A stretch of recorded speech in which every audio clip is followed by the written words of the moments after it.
Stupid Fast Nation, how are you guys doing today?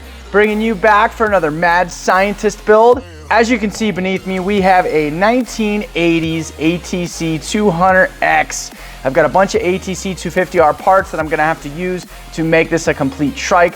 But this isn't just gonna be one of those regular trike builds. You see, no, John here, I have to live up to the reputation of being ridiculously fast, and I'm stepping up the game a little bit here, as you can tell. Over here to my left, I have a 1998 Honda CBR600 street bike engine. Yes, that is right. This engine makes about 120 horsepower from the factory, and we are going to try and stuff it in this tiny little already certified death machine ripper. So, without further ado, I give you the atc250r. Let's go ahead and get started, guys. Alright guys, so let's get started with this crazy epic horsepower Death Wish Dreamers build. But if you'll kindly grant me a few seconds, I gotta get this ridiculous, messy, but somehow disorganized, chaotic, yet workable floor space cleaned up and get everything unboxed and laid out for the build. We will start by removing all of the remaining components that are left on this mangled, transplanted, and unglorified beast.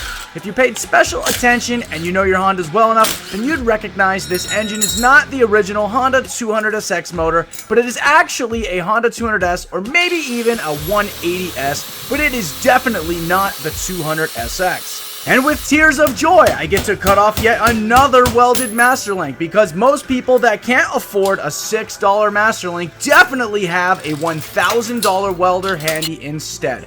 Totally makes sense. It looks like they carefully yet somehow uncarefully grafted this unwanted engine design into this beat up old 200SX chassis. And although it may not look like it's worth much, these little trikes are highly desirable, and this engine could still bring us a few bucks back for the build, or even just to swap into something else epic. But unfortunately, they just don't make enough horsepower, and the gearing is extremely low.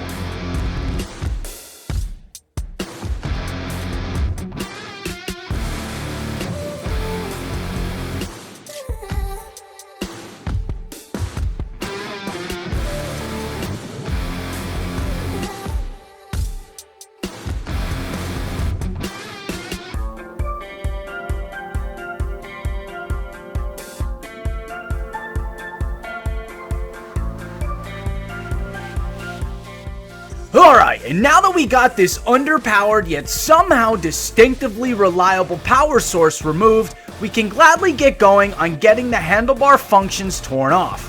Once we are done with those, we can quickly tear off this old chewed up and overused wiring harness out of here to make room for the CBR600's new home.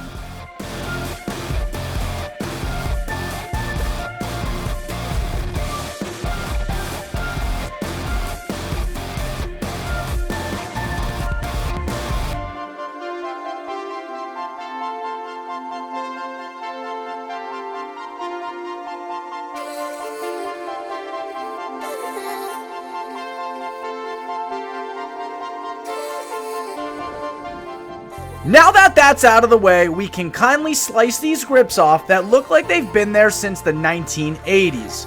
Sorry guys, but disco, bell bottoms, and cocaine is not what it used to be, although one of these three is still pretty popular today.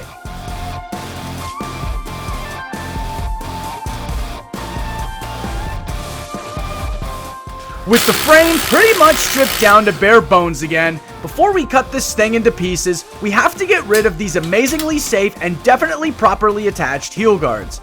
They must have been welded with a machine slightly less expensive than that $1,000 Masterlink welder. I think cameraman Wes could have done a better job with some epoxy and wood screws from Lowe's. Now that we got the frame stripped of its freedom, it's time to marry it to something great again. Alright guys, and now that we got the frame completely stripped down, we've pretty much got this thing bare. There's nothing left, no more ratchet ass welds, no more craziness going on, but we are going to be adding a bit more craziness to this beast. This engine is a 98 CBR600. They make around 120 to 125 horsepower. They have a ton of usable power. They go all the way up to about 13,500 RPMs, redline, which means they have a huge power curve. it will be perfect for this extremely light ATC chassis. So the next thing we're going to do is we're going to go ahead and cut this frame in multiple spots and try to make room for the engine. We're going to go ahead and then jack this thing up, get it into position, and try to get the sprocket aligned. And hopefully in this video, I get this thing completely mounted, because then my idea in the next video is to get the carbs cleaned, get a first start, and get that first ride in for you guys. Also, at some point, we are going to have to make a custom exhaust system for this. Not too hard to do. I do have welding equipment here. As you guys see throughout the videos, I do a ton of fabrication and design. So this thing should be a breeze. I did go ahead and purchase a exhaust system off of eBay. It's like $125 shipped to my front door, which is a great price. Especially when this bike is over 20 years old and extremely hard to find parts. eBay is always my go-to source. No, this is not a sponsored video. This is just me giving you guys the information I use to be able to create these builds for y'all. So let's get started. With an empty chassis, it's now time to make some room to nestle in our new cuddle buddy. We'll start by making room in the frame, by cutting off most of the frame's strength and rigidity, because let's be honest here, who needs frame strength when you've got all the horsepower in the world? But if I get enough comments, I will just add enough frame back in later to not take away any cool factor and to also keep the weight down so we can keep this big girl in fighting shape.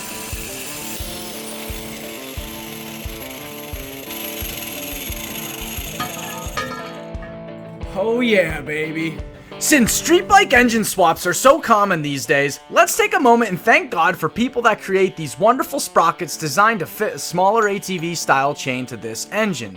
I can't say if it will hold the amount of power we're going to put down, but hey, that's what chain guards and praying are for. Alright, so check it out. I wanted to show you guys a couple things really fast before we start making the mounts for this. As you can see, the motor's just kind of mocked up in there right now. We do have a lot of space in between the carburetors and the frame, and between the top of the head and the top of the bottom of the frame here. So we are going to be basically twisting this motor essentially, because I can't move the sprocket from where it's at right now. The alignment's pretty good. What I wanted to show you guys, oh, it drifted down a little bit. Okay, hold on, let me jack this up. That's probably pretty close. Whoo, she sits in there pretty nice. Almost like it was made for this frame. I'm enjoying it. So with the sprocket, one thing you have to keep in mind here, guys, is you have to keep the sprocket in the angle here with the swing arm. There's no way around this, because where the chain rides from the top of the sprocket, which is roughly here, and then goes across to the top of the chain, you don't want that rubbing the swing arm or doing anything crazy, and you want the bottom of it to scoot through there back down to the sprocket without rubbing anything too. So this angle right here is single-handedly your most important thing, your pivot point along with your sprocket. So the sprocket's going to sit roughly right there. You can see we have a lot of room there between the top of the engine and the frame. So we are going to be basically turning this engine upwards a little bit to gain us a little bit more clearance, hopefully in the front here by the wheel, which looks like the header might fit. And then we'll have to find a spot for the radiator, which I think is going to go right here. So, all right, we're going to get started making the mounts. Let's get it, guys. Moving on, now that we made some room for the engine to hop into bed with us, we have to go ahead and make some more room. Once we finish cutting out the old engine mounts, we can start making the new ones. This is my least favorite part of the process, only because getting the sprocket lined up can be a real bugger. And if you mess this up after welding stuff together, it's not exactly easy to get it back apart.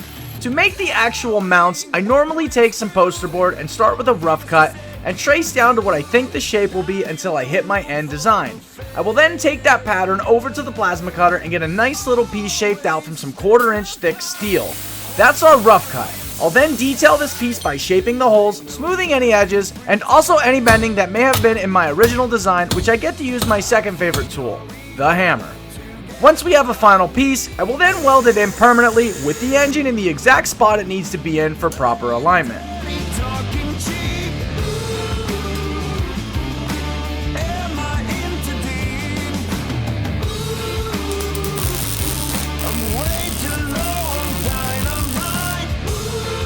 Welds are looking better than your mom on prom night.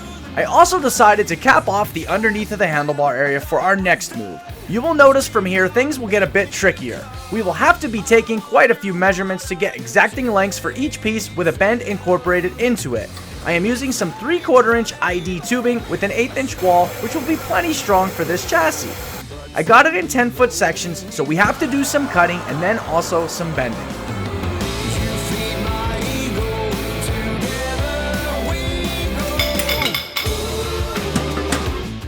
Now this is what you want to see from a Harbor Freight bender.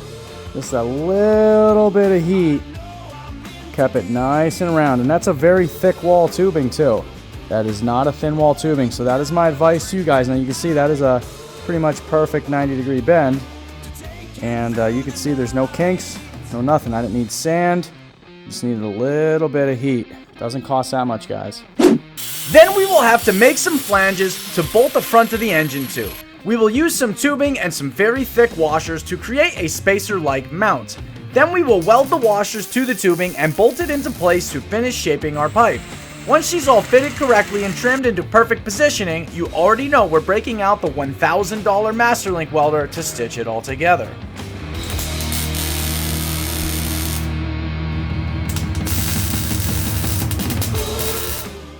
So as you can see, this thing's starting to turn out pretty freaking sick.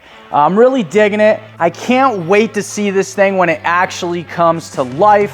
I did notice there is an aftermarket chain tensioner on the right side of the motor. That indicates that this did at some point possibly need a timing chain, and then that is one intermediate measure because the aftermarket ones can actually push in just a little bit more than the standard OEM ones.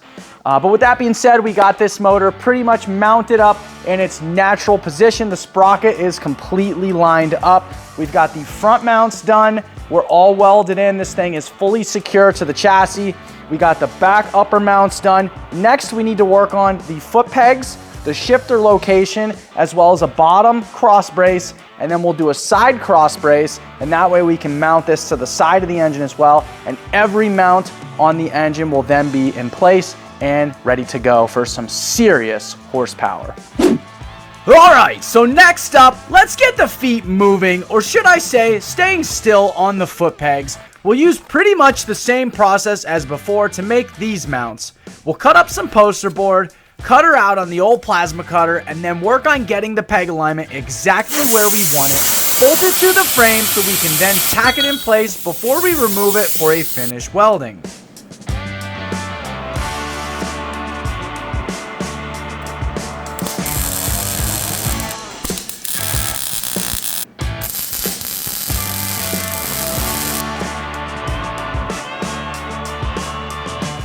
As you can see here, we got the alignment looking about as good as a Jeep with a death wobble.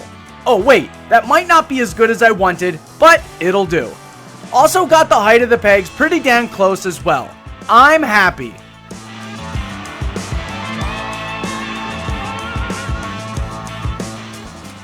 Alright guys, so this is what I came up with for the right side cross brace. I did a couple bends here on a pipe, and I actually was a hair off on my measurement, so I'm gonna have to figure a way to fix up this booger here. But basically we'll join here. We've got a spacer mechanism here. There's your bolt.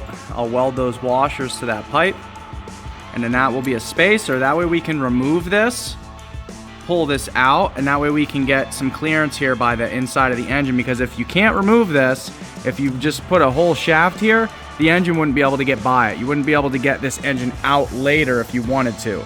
So being able to pull that spacer out and then just have this little nub guy there, that will allow us to get the engine out later for other things if we want. Also, I got some clearance here by the clutch basket also, so that this can drop by it. Basically, my plan with this is if you need to take the motor out, the motor will have to rock slightly forward, and then we'll be able to drop out from underneath. But I wanted the extra rigidity tying in these front tubes back to the frame. And then underneath here, you'll see I kind of just ran a pipe down off the bottom, notched it, ran it over here, almost like an extra foot peg, and then that brace will run all the way up here. The only other issue that we have here is foot peg clearance.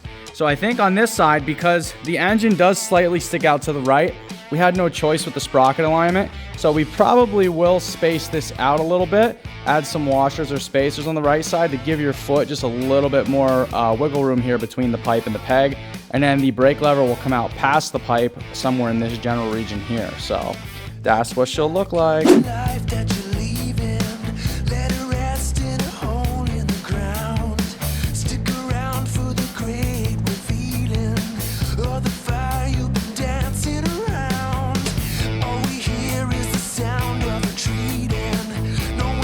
Last up, we got to get this shifter thing mounted so we can make this thing motivate itself better than a New Year's resolution.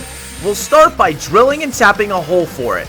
Then we'll move on to the left side engine and frame brace, which is the same process as before. We'll cut the pipe to length, leaving about an inch or so for good measure, get it bent into place, do our final cuts, and then you guessed it, weld it into place with the world's finest Masterlink welder.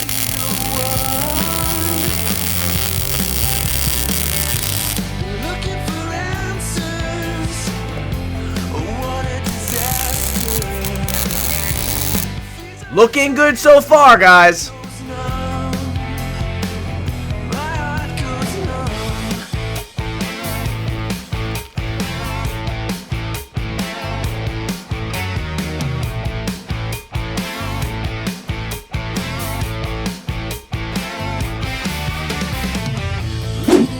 Alright guys, so that's going to wrap up the trike build for this video. We did manage to get the engine fully mounted in position. We used spacers on the right side to be able to get that to lock into place properly and still be able to remove the engine if we wanted to service it in any way, shape, or form. I did bring the mounts up and over the engine and then down to connect them to the frame because I thought that would be the easiest way to be able to remove this in the future. The only unfortunate thing is we probably have to remove the water pump on the right side, the thermostat housing, I'm sorry, to be able to get this by the frame. But other than that, I'm really excited and really happy with how this turned out so far. We've still got to mount the radiator. We've still got to do the exhaust, the intake, clean the carburetors, jet the carburetors. Probably have to cut bottom of the fuel tank off a little bit and restructure that, get the seat and plastics mounted up, bunch of other little stuff. We did get the shifter done on the left side. All I have to do is cut and basically thread the rod in, and then that's good to go as well. We got to work on the back brakes, swap out the front forks with the atc250r setup, put all the wiring to it, you know, just all the little stuff that just takes so much time on a fresh build like this. But guys, this thing's looking dope. See you in the next one. Peace out.